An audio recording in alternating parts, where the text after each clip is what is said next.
Around here, there's a bunch of crooks around here. You ain't supposed to be in that jail, boy. Get out of there, man. No, that's a total no, man. VAT coming. Is my salary going up? Bahamian people gotta wake up. This is my 5 cents and I approve this message.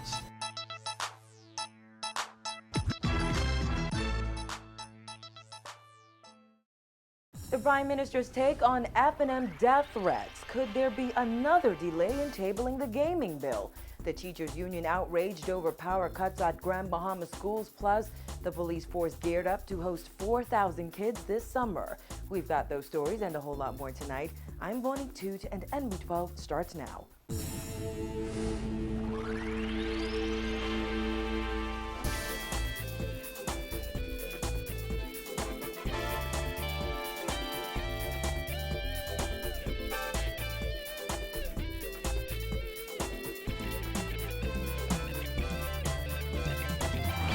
Topping news tonight, Prime Minister Perry Christie has ordered police to launch an investigation into death threats received by a close relative last night.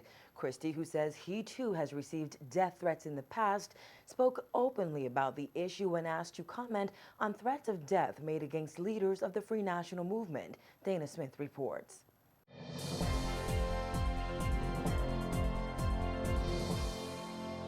Following a revelation by the F&M chairman that an explicit death threat was made against several members of his party, Prime Minister Perry Christie said today he's also no stranger to receiving such threats. He said talking about it is the right thing to do, and a message must be sent that death threats are to be taken seriously. One has to take everything seriously in our country when it comes to threats.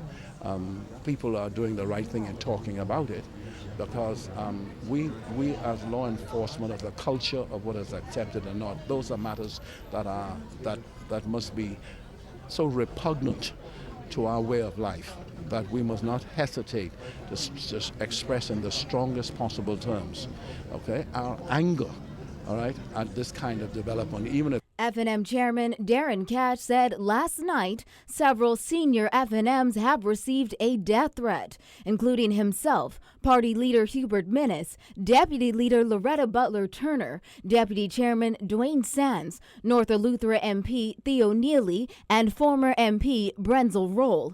According to Cash, a letter was sent to him warning the party members to, quote, resign now. If not, the mobs will be shooting you all in your neck, one by one.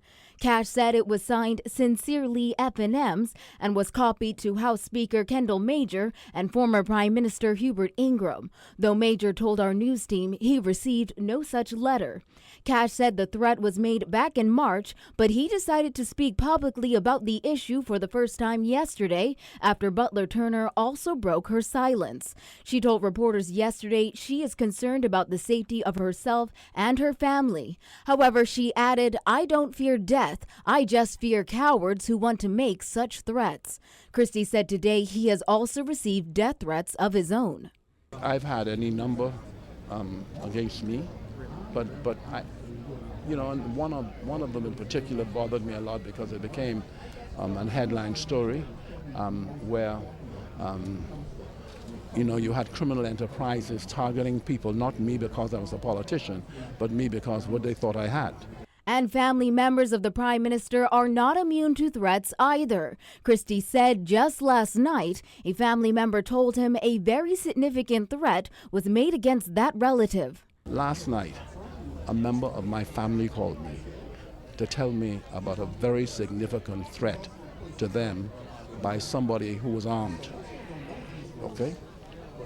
I had the police involved in that because there was a very, I mean, it has very serious implications. So,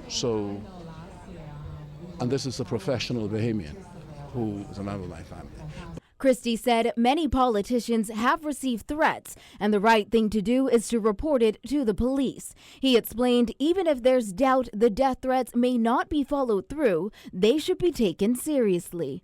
Reporting for NB12, I'm Dana Smith. The Prime Minister also hinted at a possible delay in government tabling the amended gaming bill. Earlier this week, Minister of Tourism Obi Wilchcombe, who has ministerial responsibility for gaming, announced that the amended gaming bill would be tabled in Parliament at its next sitting. That's next Wednesday.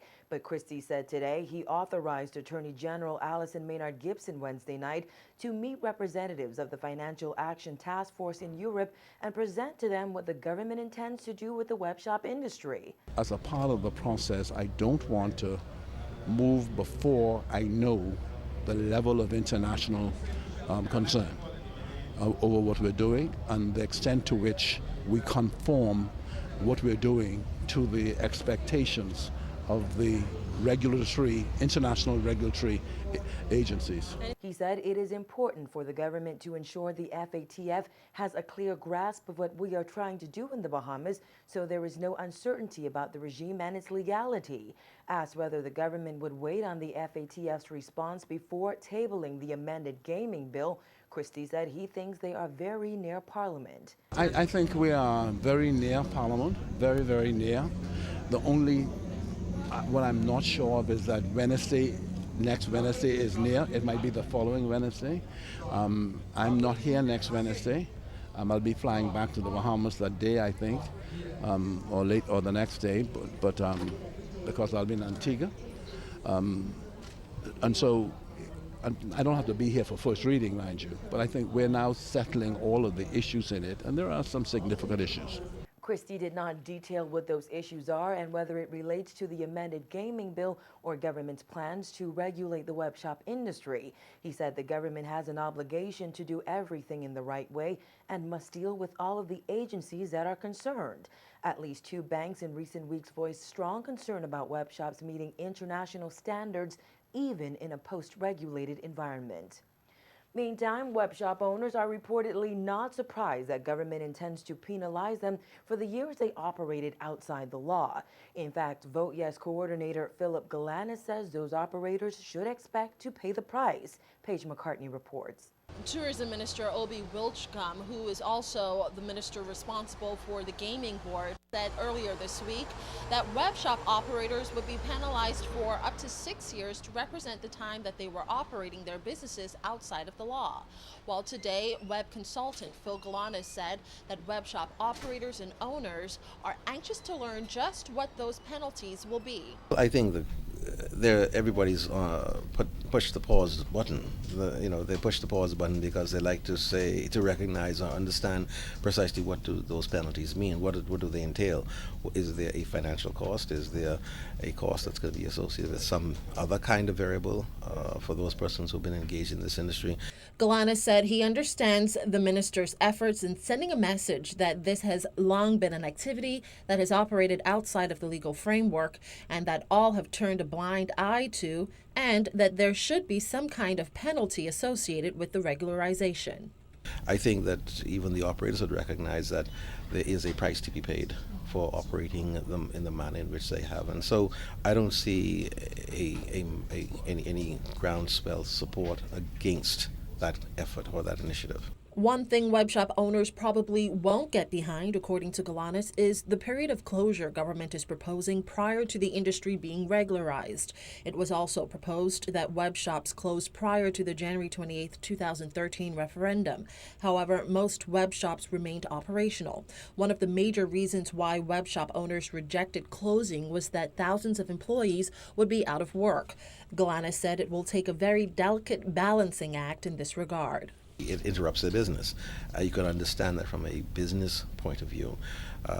It'll be very interesting to see how the government addresses that and what the actual response is going to be. We are very close now to the tabling of the legislation, we are told, and so I think the provisions relative to the transitional arrangements are going to be of particular interest, not only to the operators but also to the public.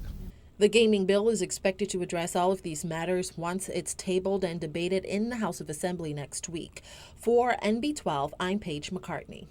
The Bahamas Union of Teachers put education officials on blast today after months of unpaid electricity bills resulted in the power supply at several government schools on Grand Bahama being disconnected yesterday.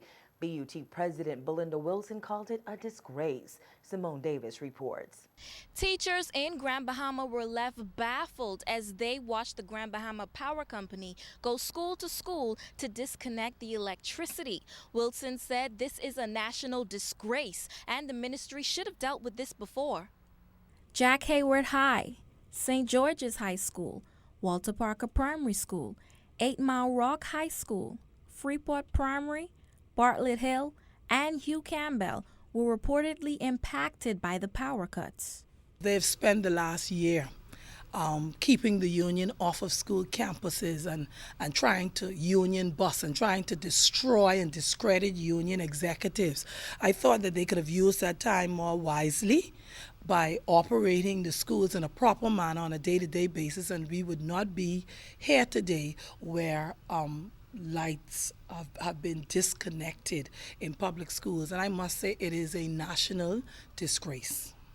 We understand Grand Bahama Power made the drastic decision to disconnect the school's power supply after months of seeking to get a positive response from several government officials. However, Director of Education Lionel Sands refuted that claim, insisting that he was not contacted by the power company. It's a shame that the ministry has allowed, and you have a minister, you have a permanent secretary, you have a director of education, you have a deputy director that is in Grand Bahama on the ground, and they've allowed the bill to go so high that it had to be turned off. And what is even more amazing is that the director of education of this morning publicly said he was unaware of what the amount is that's owed. Sands also said, quote, "We paid $500,000 to the power company in June of last year and another $500,000 in September. The Treasury instructed us to pay and we took the money from somewhere and paid," end quote. However, the teachers union president is still not pleased with his response. Wilson said that the outage has inconvenienced teachers who are preparing for report card distributions today and to wrap up the school year. This morning, you had principals that were scrambling around in Grand Bahama trying to get their report cards printed or copied, and you would also know that the report cards now are being computer generated, so you need the electricity for that. You also need the electricity at some of the schools for the restroom facilities.